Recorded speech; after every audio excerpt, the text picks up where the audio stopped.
Greetings, everyone. I'm here to talk about Ringo Starr's brand new 4-track EP, and the disc is called Change the World.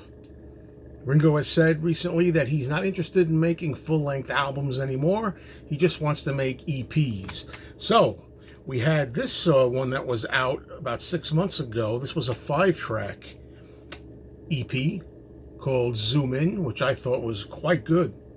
And now we have the follow-up 6 months later, Change the World.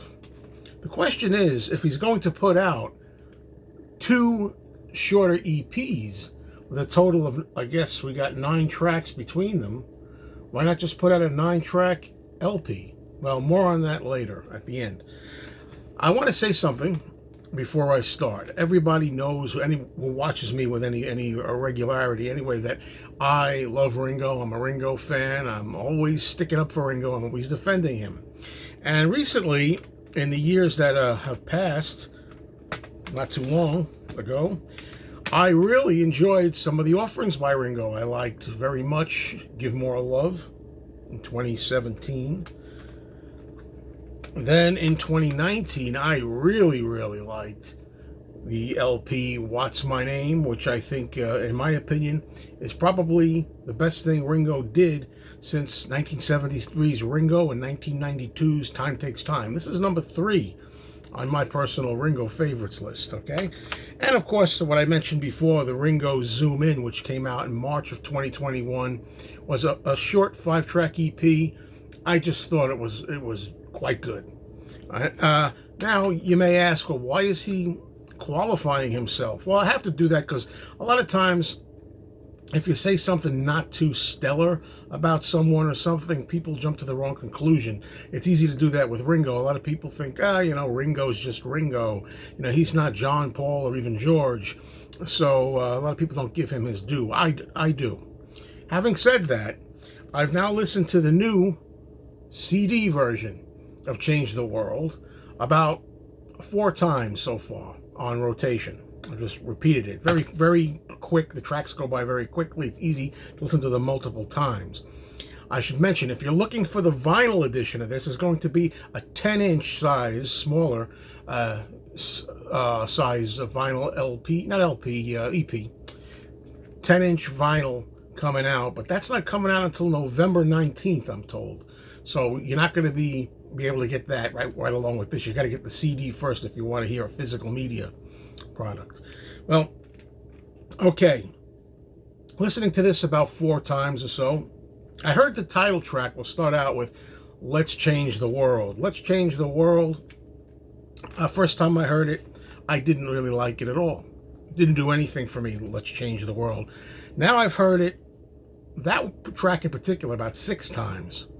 And I have to say, after 6 times, I still don't like it. I do not care for the title track, the single, Let's Change the World. It's written by Steve Lukather and Joseph Williams. I find it forgettable. It's just weak. It's a weak track. It's just my personal opinion. It doesn't speak to me in any way. It doesn't grow on me or anything. It's cliched, like so many of Ringo's songs, even the best ones in recent years and decades. It's all about peace and love, the typical lyrics. Even though Ringo didn't write it, I guess they're writing for Ringo, and they got to put the peace and love tired old shtick in. 30 seconds into the song, no less, we're hearing this. I don't know. It just didn't stand out to me. It's kind of like a plain old tossable kind of song, kind of along the lines of the track Choose Love, which I didn't like that either, from the Choose Love album in the early 2000s. It wasn't a favorite of mine either. So I kind of put this into the toss away pile with the song Choose Love. Sorry for those out there who like it, just didn't grab me. I'll also say, we're having hard times now. We know this. The world is completely crazy, and we have COVID, and we have so much unrest and division and everything else. We want to change the world. I get it. Let's change the world. The thing is, We've been talking about this since the 1960s, for God's sake. Let's change the world, the 60s and the 70s. Let's get it together. Let's love each other right now. Come on, people, now. We've been doing it. Look, folks, I don't want to throw in the towel completely, but, at least John imagined it, because the best you could do is imagine. As far as it really happening, come on, everybody out there. I encourage everybody. Let's get together and change the world. If it happens, I'll enjoy it. That's all I could say at this point. Let's, hey, look, we all want peace and love. We all want to make it better, but I think it's a pipe dream at this point. I'm sorry to say. Hopefully I'm proven wrong. Now let's go to the second track, which is called Just That Way. And this is the only track here that I believe Ringo had a hand in writing. It's written by Ringo and Bruce Sugar. And I have to say, the second track, Just That Way, is a grower. It's a song, when I first heard it, it didn't faze me at all. And after like 3 or 4 times, I started to really get into it. And I'm starting to enjoy it. It's becoming possibly my second favorite track on the album. I'll tell you what's my favorite later on. It's got that reggae sound. I love when Ringo does reggae. He's had songs like Waiting for the Tides to Turn off the Zoom In EP from last March. And he had a song I really liked off Give More Love called King of the Kingdom, which had a reggae flavor to it. I like when Ringo goes that way. And this is really, really growing on me, a grower. I'm enjoying it. Just That Way. It has Zelma and Zoe Davis on backing vocals. And I remember that name so much, Zelma, from the Zoom In release, which I thought that really added good flavor and taste to that particular bunch of songs. Okay, now I'm going to go for my favorite track so far. This is my favorite track. I liked it right away.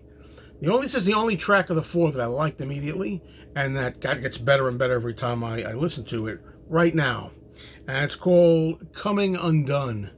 Coming Undone, written by Linda Perry of 4 Non-Blondes, and she plays acoustic guitar, she plays bass and percussion on it also. And, this song is a country-esque kind of song, has a country flavor, and we all know how much we love Ringo's voice. It suits Ringo's voice perfectly. Ringo sings it well. We love when he does that. Again, going back to past albums like Give More Love, where he does a song, Wrong for So Long, was another country one. We want Ringo to do a fully country-flavored album. Ringo's voice is so perfect for country. Oh, that would be so great. And I like this song, Coming Undone. It also features Trombone Shorty on it as another player on here. That's my favorite song so far with these first initial impressions. The last track already, we're there to the last track, and it's none other than a cover version of Bill Haley and the Comets' Rock Around the Clock. Look, Ringo grew up with that rock and roll stuff, and this is a harmless version of Rock Around the Clock. It's harmless, it's okay, it's average, it's all right. Doesn't do anything for me, really, though. The only thing that made me raise my eyebrows and take notice was Joe Walsh. Joe Walsh plays some fantastic guitars on here, and I really think he's the highlight. Kind of saves this track from being just a mundane, by-the-numbers cover song to rising above as something even better. So, yeah, that's how I feel about Rock Around the Clock. Ringo's into it. You can tell he likes the rock and roll. But it's really Joe Walsh who's the star of that track for me. So my final assessment, and again, bear in mind that we're talking here only about something I've heard about 4 times. I should also show you this, by the way. There's the CD for those who want to know. My assessment of this is it's not as good as 6 months ago, the release Zoom In, which I thought is superior to this. And I spoke earlier, as I showed you the little insert here that comes with this. It's got all the information on it. I said earlier about how I think that, what is it, Ringo, if he's going to put out an EP of just a few songs in March and then put out another EP in September or October, whatever, why don't you just make a full album? You got the same amount of songs. I don't know. I hope it's not all about this stuff, because he did sing on this album a cover of Money. That's what I want. So I really don't know if that's what it's about. But seriously, I love Ringo. This new EP to me is just okay. It's not the best thing Ringo's ever done. It's not. It's probably the weakest of his last four efforts that I just showed you, in my opinion. I think if you did a whole LP, these songs here would mix in nicely if you put them in certain sequences. You'd be able to get away with these songs, but on their own, I think they're all kind of just average. They're just like album tracks, really. They don't really stand out, except for possibly Coming Undone, which I really did like, you know? So that's how I feel about it. Thank you, everybody, for watching, and please leave the comments. Let me know what you think, if you've heard it or when you hear it. Thanks, everybody.